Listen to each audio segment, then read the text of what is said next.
I am not at all ready to be filming this. Firstly, because I have a lot of stuff to do.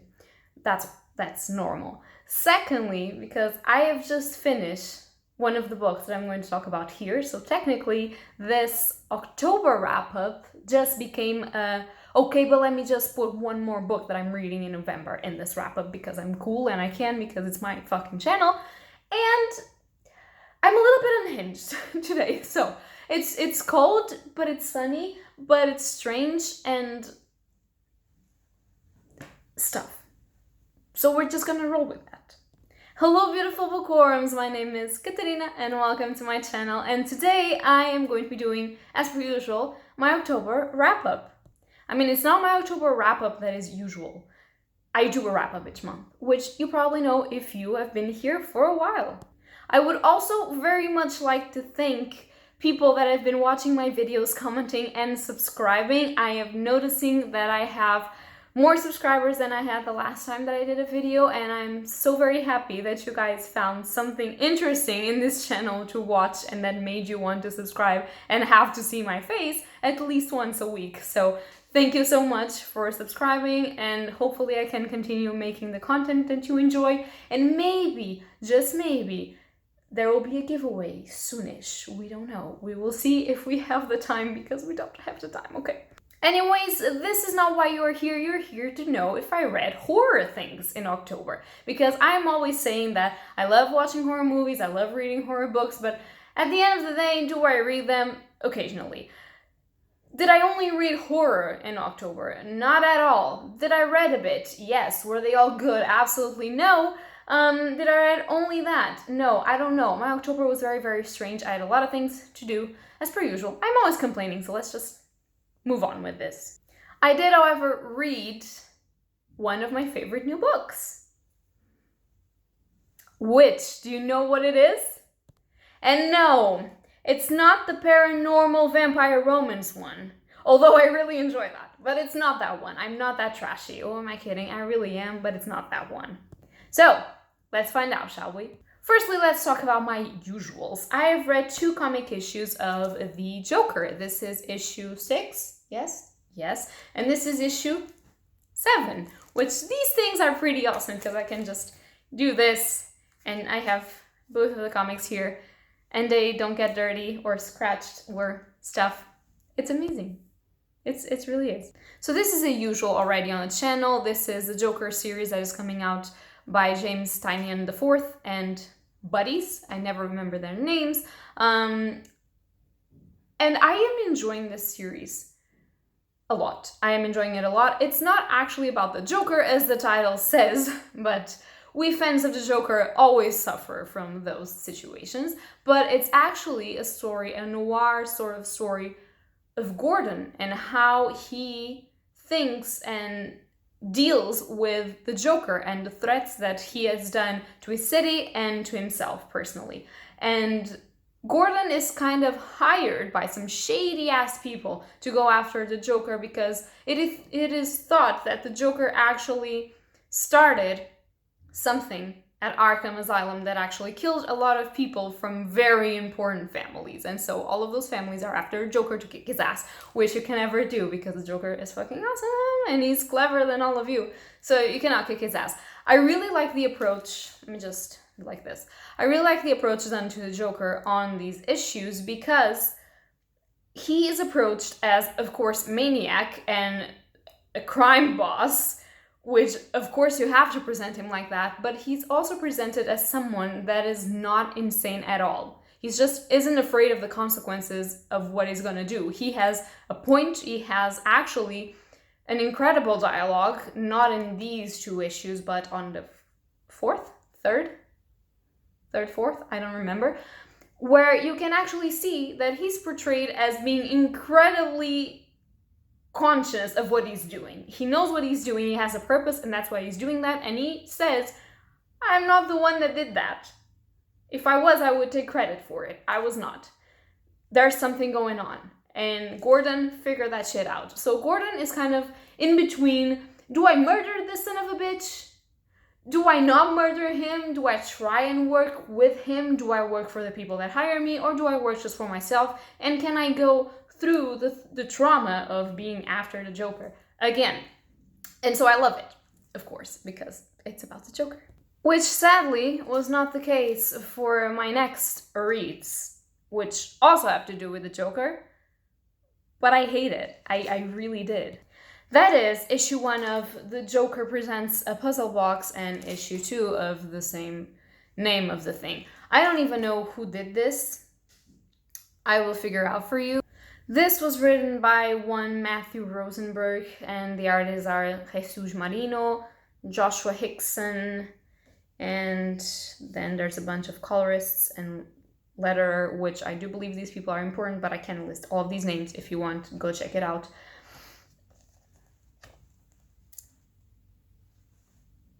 Do you remember how was I saying that nothing with the Joker could be boring, and I love the Joker?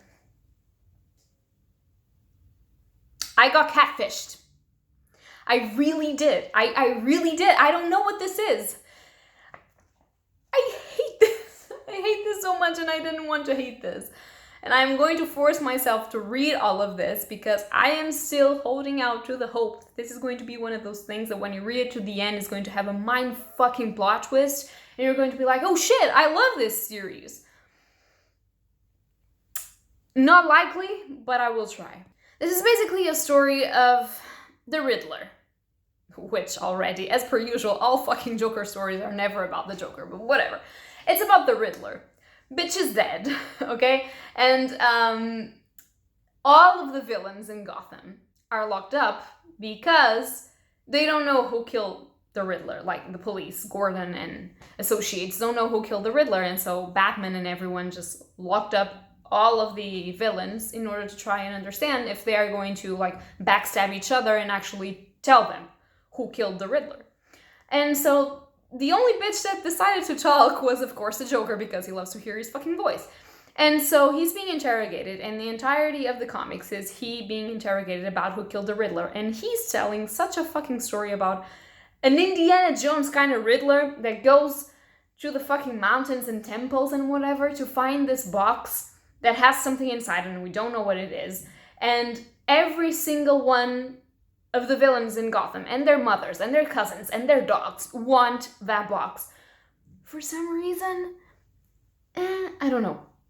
And so the Joker is kind of building up this story in which every single one of the villains are bad because, of course they are, they're the villains.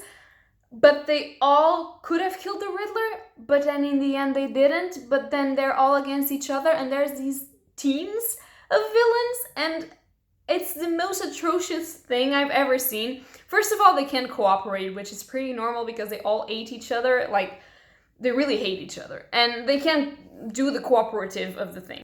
And so you already know that doing little teams of them is not going to work out.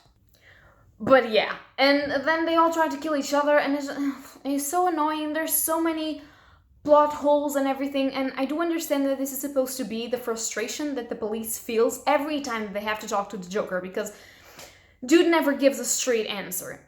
But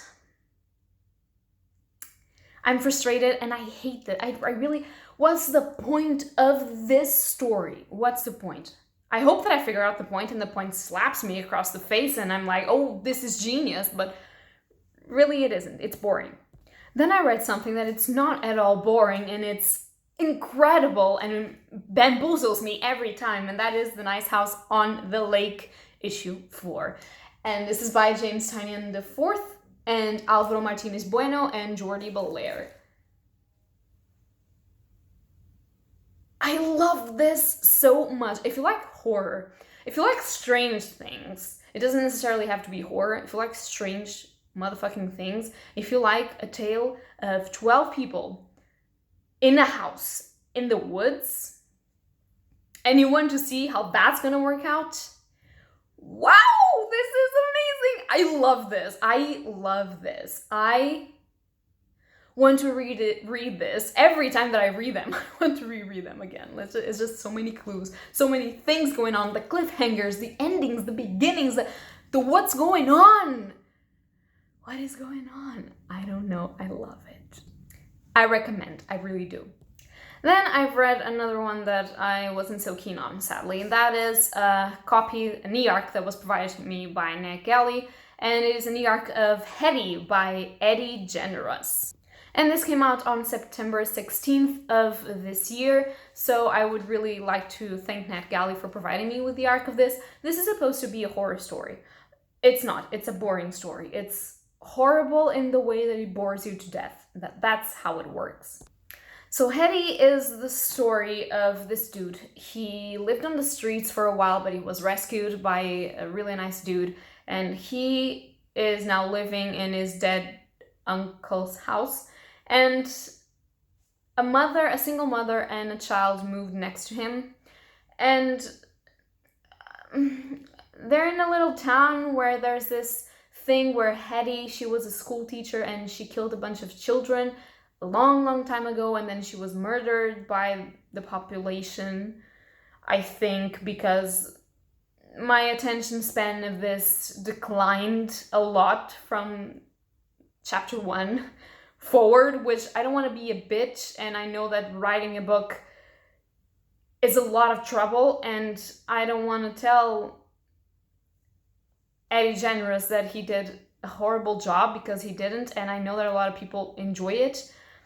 I need emotion on my terror. I need more. I need characters that actually develop and that I'm interested in their development, and I need an interesting threat, which there wasn't. So apparently this school teacher is like a ghost or something, and she attacks kids from time to time, and she drowns kids, and they disappear forever. And of course you're seeing that this child of that single mother is going to be the next victim. I don't really care, which is really sad to say. I like children, but I couldn't give a damn if the kid died or not. I don't know, I wanted something. I didn't give a damn about any of the characters. The character of our main character looked like the author self-inserting himself in the thing. I don't know. He was just a writer, and he was boring as shit. I don't know. Everyone was boring. Everything was boring. Every single word was boring. And I know that this is really terrible to say, but I give this 1 star because I hated this so much. I'm sorry. It's true. I wanted to see. I read it to the end because I said, I'm not going to DNF this shit. This is going to get interesting. It didn't. And I'm sorry that's my opinion, but it really is. Now, for 2 things that I did enjoy and that are actually the same thing, sort of, I read volumes 2 and 3 of Something is Killing the Children by James Tynion IV, Werder Deladera, and Miquel Muerto. And this ends the arc of the trade paperbacks of Something is Killing the Children. I really enjoyed this first arc. I think it was something that makes you want to read more, which is perfect when you finish the first arc of a story, because what you really want is to actually read more from that story. And I apologize for the lighting changes, but I had to cut the other video and lighting changes. So Something is Killing the Children is a story about children that start dying on this small village. Yeah, we can say village. And this girl, this strange girl with a mask, she appears and she knows that she's the only one that can fight the thing that is killing the children. And there's a lot of stuff here that appeals to me. I don't want to spoil anything, but there are dark and strange things going on. The art style of this is almost like playing an indie game. And because of that, and because of the plot premise and small town sort of vibes and monsters, I enjoyed it. The second one wasn't as great as the first one. It was interesting, but it wasn't groundbreaking. The third one was pretty cool for the ending of this arc, and I am super excited to read more about this story. Then we have another e-arc that Ned Galley provided for me, so thank you very much. And that is Red Magnolia by Lucy Holden. A very quick disclaimer, if you've been on this channel for any period of time, you might have noticed that I do have an affinity for paranormal romance with vampires, in the sense that I pretty much like them all, even though that I know that most of them aren't greatly written, because they really aren't, but they're enjoyable and I really like to read about those topics because people have guilty pleasures and that is mine. So to be perfectly honest, I thought that Red Magnolia was not going to be that great. I started reading it and I said, wow, this is just the trope of the trope, the cliche of the cliches of the vampire thing. It is not. I was incredibly wrong, and it is something new, it is something strange, whilst maintaining the same tropes that I love. So the story of Red Magnolia is about this girl. I don't remember her name because I'm terrible. Was it Harper? I don't know. I don't remember the name of the main character. Oh my god. And now I can't access that book anymore because NetGalley took it from me. I need to get a Kindle and to get that book. But as I was saying, it's about this girl. Her twin sister died.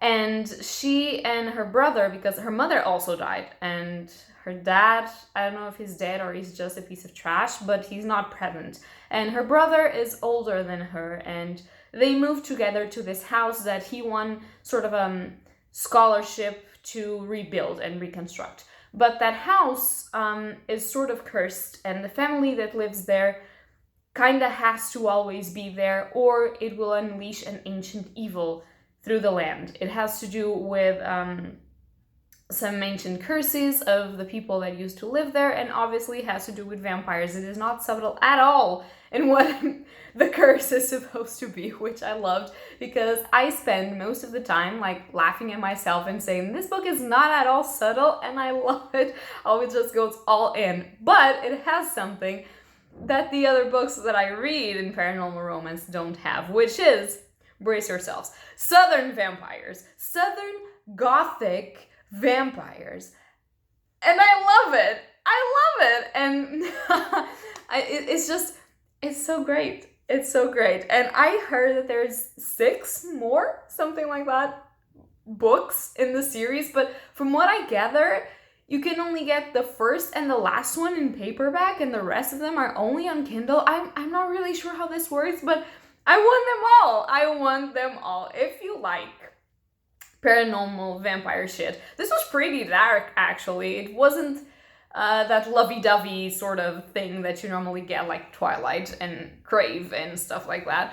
It was actually pretty dark, but pretty funny at the same time, because you're like, yeah, sure, this would be, yeah, sure. And of course our main vampire is an emo tortured boy that is supposed to be, oh, I am so evil, but it's actually not, and he's like a fucking hero, as per usual, and I just loved it. I loved it. I want to read more of this series. I think it's called the Night Garden series, because every cover has a flower and it has to do with flowers, the titles of the books.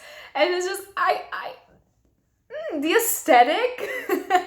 aesthetic, the fun that I had reading this, and I really, really needed to have fun. And so I was really happy about that. Then I read the 3rd book in the Sebastian Bergam series, which I do believe in English is called The Man Who Was Not There, which is pretty accurate with the Portuguese translation, which is O Homem Ausente. Pretty much means the same thing. However, I was pretty disappointed with this book. I gave it 3 stars still. I think it was 3 stars. The ending of this was pretty badass. I enjoyed the developing of characters. I do like to read myself a character study in a while, and so I wasn't bothered that this was heavily relying on the characters instead of the actual thriller, mystery, homicide going on. But I was a bit disappointed. I have read the first 2 in the series, Dark Secrets and the other one that I don't remember, and I enjoy them. I thought that the mystery, the construction of the killer, of the homicides happening, because this is like sort of it's not really a Criminal Minds sort of thing, but it kind of is a Criminal Minds sort of thing. I absolutely love Criminal Minds. I would love to do that job for a living, although I do know that Profiler's job is not like that, but I would love to. But this one was a little bit more focused on actual American versus this is set, where is this set? Like Nordish international cooperations and America relationships.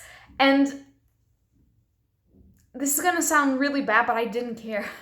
The main plot has to do with some people that appear dead in the mountains, and they are trying to solve from years and years ago. And the team that works with Sebastian Bergam, the psychologist, and the rest of the team are trying to figure out who those people were and how they only end up there after all these years. No one figured them out and who they are and what's going on. And you can really see that it was a hit killing because it then find another body and so on. And it's just, it was kind of boring. I really enjoy the exploration of all of the characters, even though, I mean, most of the time I was like, okay, but can you go back? The crime was supposed to be the, the thing. But I didn't really like it. I like my mystery thrillers to be, like, I would never give it 2 stars because, first of all, the ending was great. Second of all, the development of the characters was awesome, as per usual. And third of all, I still hate Sebastian Bergam with a passion, but I love to hate him. So, yeah, and I'm really trying to, like, work his mind. So I really enjoy see how he's such a bullshit dude and how he just destroys everything and everyone in his way. I mean, in the next book, this guy is in for a surprise, at least. But I didn't like the action, and this book wasn't as the other ones for me, because the other ones, I always wanted to pick them up, and I always wanted to read them, and this one I didn't, and so it was pretty sad. I also read a manga in the entirety of a month. I know, it's really sad, but yeah. I read Children of the Whales, Volume 17 by Abby Umeda, and as per usual, I loved it. The art style of this is pretty beautiful. I still love the story. I think that what is going on right now is that they're just reusing a lot of plots. We know what the Children of the Whale is about. I did love this volume, but it wasn't as great as Volume 16? No, 15. Volume 15 was one of my favorite volumes in a while. Then 16 was cool, and this one just, even though I love it and I can't give it a bad rating because the art style of this is gorgeous and the emotion and topics that it approaches are beautiful, I feel like it's going downhill for a while. I want this series to end because I think that if it goes too long, I will only be rating art style instead of history and the plot, and I don't want to. I want to rate plot because it's great, but yeah. But yeah, Children of the Whales, I've talked about this many times, but for those of you that don't know, this is a story of these people, this community that lives in an island, a sand island that just roams across the sea, and some of them have powers and they die really young, and some of them don't have powers, and so they grow old and are like the main ancient council of the place. And one day they discover the reason why they are in that city, because they are attacked. And it goes on from there. And it has a lot of emotional, heavy situations. It has a really great villain, let's call him that. And it has really cool main characters and cute creatures and beautiful emotional lines, but it's time for it to end. We already understood everything. We had redemption arcs, we had fights, we had death, we had fun, and now we want to stop. But I still want to read the rest of it, and it was pretty cool. But it's a story that had its run, I think. And we could stop in like 2 more volumes and we stop getting to the 20th if we really have to, but more than that, I think it's stretching. But we will see. And now for the last 2 books that I read this month, considering that one of them I read in November, like the beginning of November, but since I'm filming this in November, you're gonna get it anyways. So first of all, let me introduce you my favorite book of the month, possibly one of my favorite books in existence, and a book that I kindly stole from a friend of mine. Sorry, Miguel. I like you very much. I love this book so much.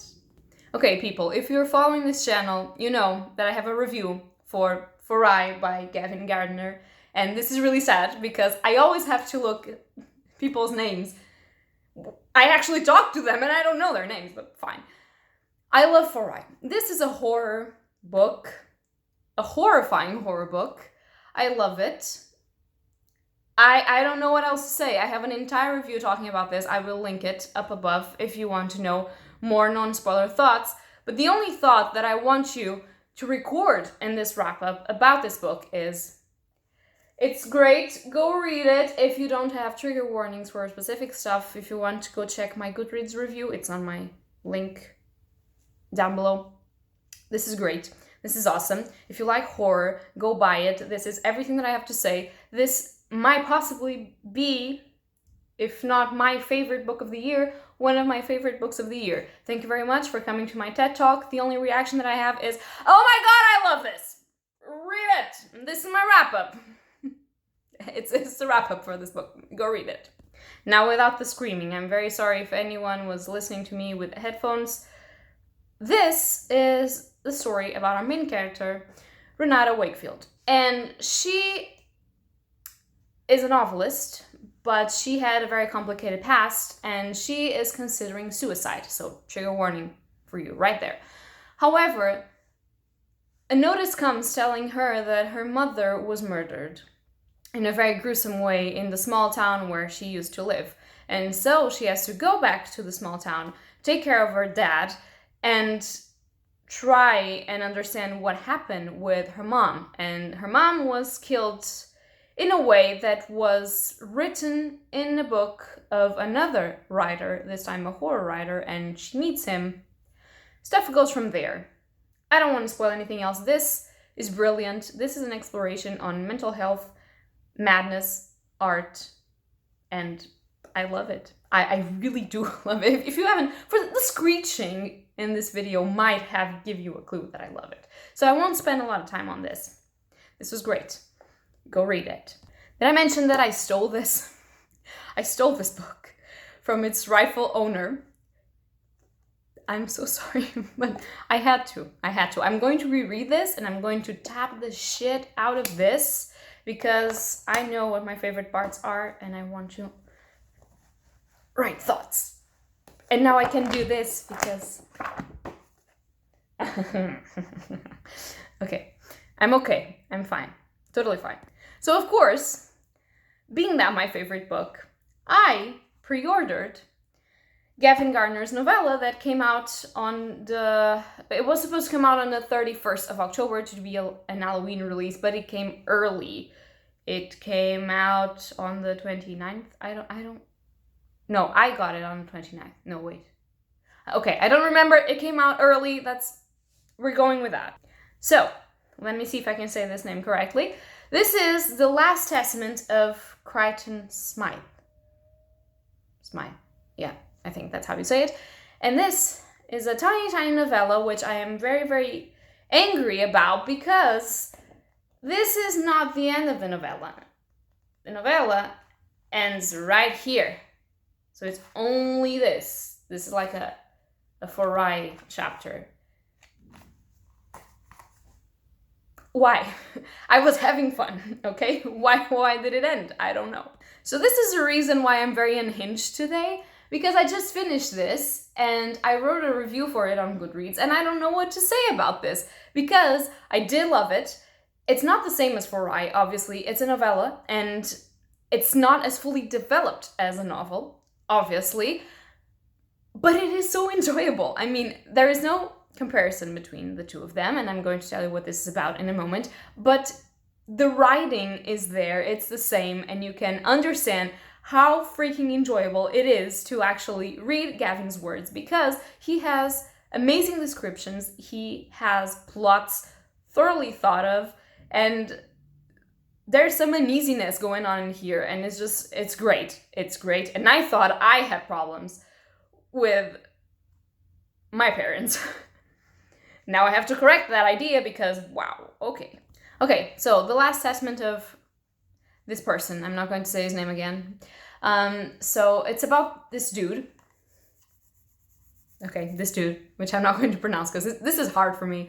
And it's a 20-something dude. He lives with his mom. They're basically a little bit poor. he is trying to write to win his living, and his mom does a lot of jobs here and there to try and help with the rent and stuff.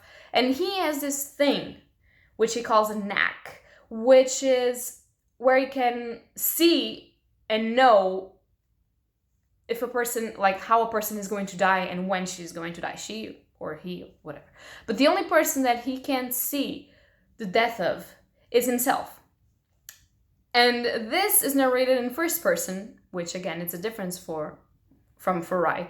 And it's really intriguing because it's Crighton saying his story. And it begins sort of in the middle of things, like you don't know what happened, and you kind of go backwards and forwards and backwards and in the middle of the thing, and explores codependent relationships, mental health issues, as it seems to be sort of a tendency with Gavin's writings. And I really enjoyed it. I thought it was really fun. Farai will be my favorite for now. We will see what Gavin comes up with. But I really like this. And I would say that if you don't have problems with trigger warnings about death of a loved one, mental health, self-harm, let me see. I'm trying to not spoil anyone, but I really want to give trigger warnings because his descriptions are very visceral, and I feel like if you don't have trigger warnings, you're not going to be good. Codependency between mother and child and mother. Good things. If you don't have those types of triggers, be my guest, read this. It is really small. You should. It's great. Now all we need is one more book. No, wait, like that. Yes. The covers are really cool as well. Okay, I'm gonna stop being creepy. So, that's all for this wrap-up. I'm seeing that this is going to be fucking huge. I'm very, very sorry. That's what you're gonna get when I start speaking. I can't seem to shut up about it. So, I am going to try and reflect about the book that I just finished and try to calm myself down. And that's going to be all for today. If you've read any of these books or you want to read any of these books, mangas, comics, blah, blah, blah, tell me something in the comments down below, since I always love to chat and I always love to know more about your likings and if you know any of these books and want to read any of these books. And that's going to be all for today, and happy readings to you all. Bye!